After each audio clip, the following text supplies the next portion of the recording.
Sering dengar kan perusahaan-perusahaan besar ngaku kalau mereka itu hijau dan peduli lingkungan? Nah, pertanyaannya, klaim itu beneran atau cuma omong kosong? Hari ini kita bakal bedah tuntas caranya, yaitu lewat akuntansi lingkungan. Oke, jadi ini dia yang bakal kita kupas. Kita mulai dari masalah transparansinya, terus kita lihat solusinya, landasan teorinya, bukti nyata keberhasilannya, tantangan-tantangannya, dan pastinya kita bakal lihat seperti apa masa depan dari akuntabilitas perusahaan. Yuk kita mulai dari masalah utamanya dulu. Jadi, ada jurang pemisah yang cukup besar loh antara apa yang perusahaan katakan tentang kepedulian mereka terhadap lingkungan sama apa yang benar-benar mereka laporkan secara keuangan. Pasti sering lihat kan iklan-iklan perusahaan yang kesannya peduli lingkungan banget. Nah, pertanyaannya, itu beneran atau cuma greenwashing alias pencitraan aja? Seringkali laporan keuangan mereka sama sekali nggak nunjukin biaya lingkungan yang sebenarnya mereka hasilkan. Nah, ini dia masalahnya. Kalau datanya nggak ada, gimana kita sebagai konsumen atau investor bisa benar-benar tahu mana yang serius, mana yang cuma ikut-ikutan tren hijau? Ini jadi masalah transparansi yang besar banget. Terus, gimana dong cara ngatasin masalah ini? Nah, jawabannya tuh ada di cara kita ngitung. Inilah yang kita sebut dengan akuntansi untuk planet.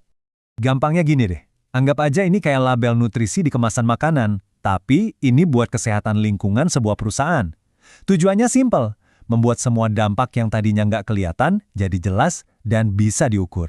Terus, apa aja sih yang diukur? Nah, ini bukan ngomongin hal abstrak ya.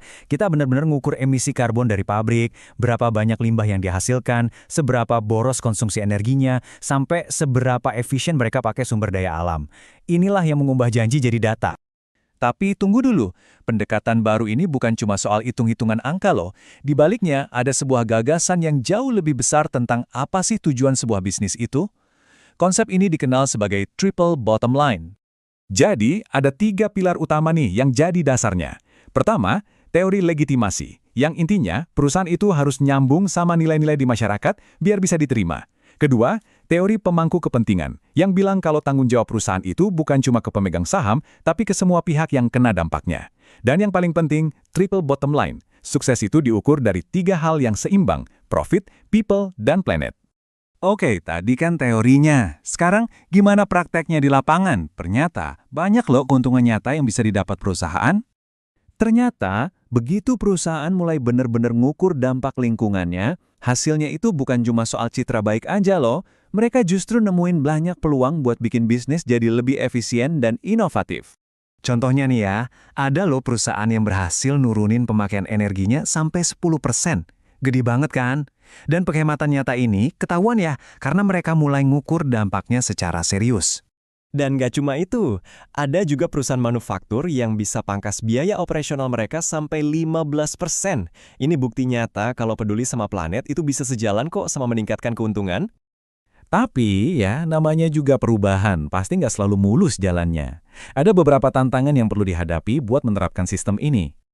Tantangannya macam-macam, mulai dari biaya investasi di awal yang nggak murah, nyari orang yang ahli di bidang ini juga susah, butuh budaya perusahaan yang mendukung, dan yang paling sering jadi masalah, aturan main dari pemerintahnya sering nggak jelas.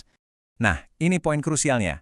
Tanpa ada aturan yang jelas dan konsisten dari pemerintah, banyak perusahaan jadi ragu-ragu buat komitmen penuh. Ya wajar kan, mereka butuh kepastian untuk membuat perubahan jangka panjang. Oke, setelah lihat semua ini, terus gimana dong ke depannya buat dunia bisnis? Jadi, intinya gini, ini udah bukan lagi sekedar soal bikin laporan biar patuh aturan. Akuntansi lingkungan sekarang jadi kunci strategi buat bangun bisnis yang kuat, inovatif, dan pastinya benar-benar berkelanjutan untuk masa depan kita semua. Nah, sebagai penutup, coba deh bayangin, gimana kalau rapor lingkungan sebuah perusahaan itu sama pentingnya kayak laporan keuangan mereka? Mungkin itulah masa depan akuntabilitas yang sedang kita tuju bersama.